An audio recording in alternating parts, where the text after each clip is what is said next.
अपने में लोग ईद राज्य से लोग अपनों में ईद मना। अल्हम्दुलिल्लाह अभी हम लोग दारुल उलूम देवबंद से निकले। क्या टाइम हो रहा है अभी? सोनामर्द ये मार डालेंगे लोग। 12:15 टाइम क्या हो रहा है? 12:15 हो रहा है जब हम निकल रहे हैं वहाँ से। अल्हम्दुलिल्लाह अब तक तलबा वहाँ पर पढ़ाई ही कर रहे थे, मुज़ाकरा चालू था। बहुत सी मरतबा इस चीज़ सोचना पड़ता है कि बच्चे इतना मेहनत करते हैं, इतना बड़ी बड़ी क्लासों में पहुँच जाते हैं, यानी इतने साल अपने लगाते हैं, उसके बाद इस डिग्री की दुनिया में क्या वैल्यू है? मदारिस को उस पर गौर करना चाहिए, सोचना चाहिए कि बच्चे ये डिग्री हासिल करके किसी मस्जिद में इमाम होते हैं, या फिर कम अज़ कम इमामों के लिए तो ये आवाज़ उठनी चाहिए कि उनकी, मेरा मानना है, ले दे के सैलरी इतनी तो हो कि एक बच्चा इमामत करने के ताल्लुक से सोचे। कौन सोच रहा है आजकल इमामत? कोई नहीं सोचता भाई। तो ऐसा तो कम अज़ कम होना चाहिए। वो एक मशहूर है ना वाक़या, मैंने देखा इतनी मेहनत कर रहे बच्चे, आपने देखा 12 बजे तक बच्चे मस्जिद में थे, उसके बाद भी मस्जिद ही में थे जब हम निकल रहे हैं वहाँ से, मस्जिद में। और बाकी पढ़ाई, जैसे आप रीडिंग हॉल कह सकते हो, वहाँ पर हर जगह बच्चे पढ़ ही रहे थे।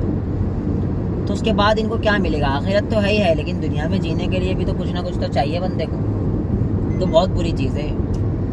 देखिए, एक आलिम से किसी ने ये कहा कि मेरे बच्चे के लिए दुआ कर दीजिए, बहुत मशहूर वाक़या, मेरे बच्चे के लिए दुआ कर दीजिए कि अल्लाह उन्हें बहुत अच्छी जॉब दिला दे। उसकी पढ़ाई मुकम्मल हो गई है। आलिम साहब ने दुआ किया कि अल्लाह रब्बुल आलमीन इसे बहुत अच्छी जॉब दिला दे, फला फला के बेटे की पढ़ाई मुकम्मल हो गई है, इतनी अच्छा जॉब दिलाए कि इसकी सैलरी 15,000 रुपया हो। वो टेंशन में आ गया, बोल रहे दुआ कर रहे हो या बद्दुआ? क्या कहा? दुआ कर रहे हो या बद्दुआ? तो मतलब वो कहने लगा अगर ये बद्दुआ है तो हम उलमा की सैलरी तो 15,000 रुपया ही होती है। तो ये हाल है आज उम्मत का। 12 भी होती है इमाम। मैं ज़्यादा बोल दिया हूँ, माजरत चाहूँगा। 10, 12, 8, यूपी साइड तो 8 भी है, 8 भी। और मैंने दिल्ली में देखा 7,000 रुपये भी मदनी उलमा काम कर रहे, मदनी जो मदीना से पढ़ के आए। कितने में काम कर रहे? 7,000 में। किबार उलमा जो इल्मी लेवल बहुत अच्छा है उनका, लेकिन वही माली एतबार से कमज़ोर थे और कौम ने भी उन्हें कमज़ोर ही रखा, उलमा की कदर नहीं जाने। जनाजा पढ़ाए आलिम, निकाह पढ़ाए आलिम, दफनाने जाए तो सारे तरीके बताए आलिम, और सबसे गरीब कौन हो? आलिम। तो बहुत सुने, सबकी गाली भी सुने आलिम।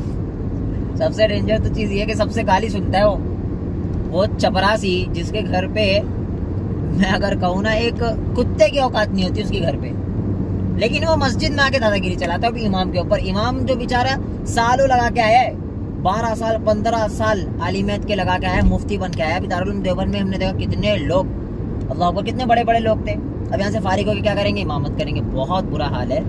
तो हमें इस पर गौर करना चाहिए, उलमा सारे एक होना चाहिए। वरना एक वक्त ऐसा आएगा कि मिंबर पे कोई नहीं चढ़ेगा आलिम। उलेमाओं से ज्यादा गौर किसको करना चाहिए? पब्लिक को। पब्लिक की बात कर रहा हूँ मैं, एक्चुअली पब्लिक को इसको गौर करना है। उलमा क्या करेंगे बेचारे? बोलते बरकत होती है, बरकत होती है आलिम के साथ। तेरे में क्यों नहीं हो रही है? तेरे में क्यों नहीं हो रही बरकत? उसमें अगर 1 लाख कमा रहा है तो 2 लाख चाहिए, 2 लाख कमा रहा है 3 चाहिए, 3 चाहिए। उसके में नहीं होगी, उसके 1 लाख में नहीं होगी। आलिम तो 20, सॉरी मैं तो बहुत बोल रहा हूँ, 15-8 में जानता हूँ ऐसा मदनी आलिम को जो 8,000 7,000 में इमामत कर रहा है। मुझे बहुत अफसोस था ये सारी चीजें देख के।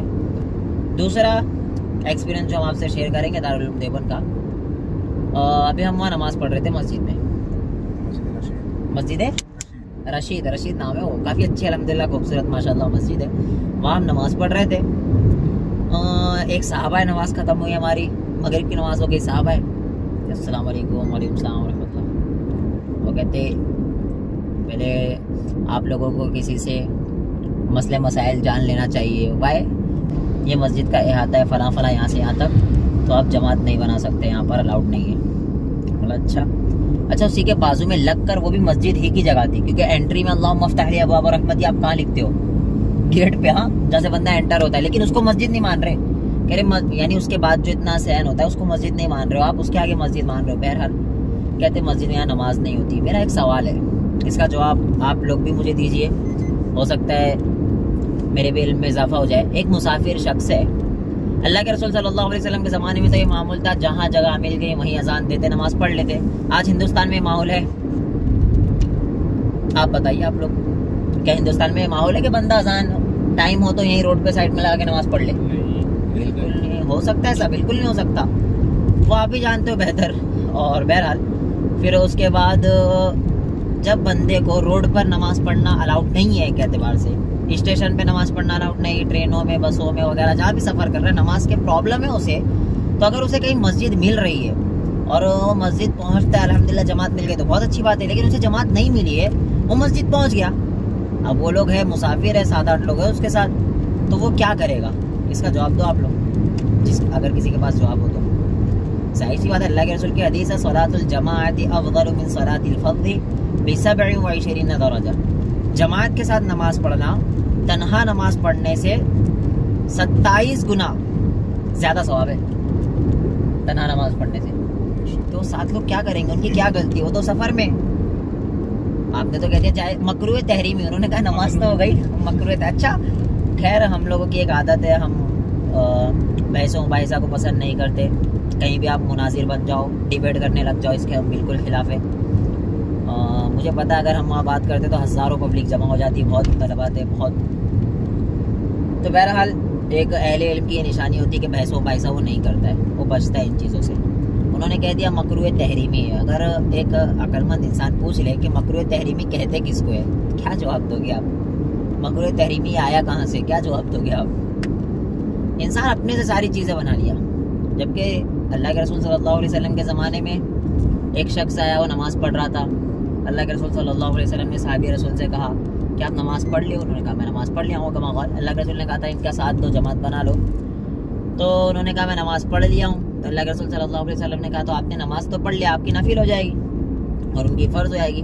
तो हमें यहाँ तक भी मिलता है कि जमात बनाए हैं सहाबा, तन्हा नमाज नहीं पढ़े। हाँ, हम ये बिल्कुल कहते हैं कि पहली जमात की फजीलत हमेशा बरकरार रहने के लिए ज़रूरी है कि बार बार मस्जिदों में आके दूसरी जमात ना बनाए, ये हम ज़रूर कहते हैं, इसके तो हम भी कायल हैं। लेकिन अगर कोई बंदा बाय चांस मुसाफिर है, वो लेट आ गया, तो क्या करेगा? उसके पास क्या ऑप्शन है?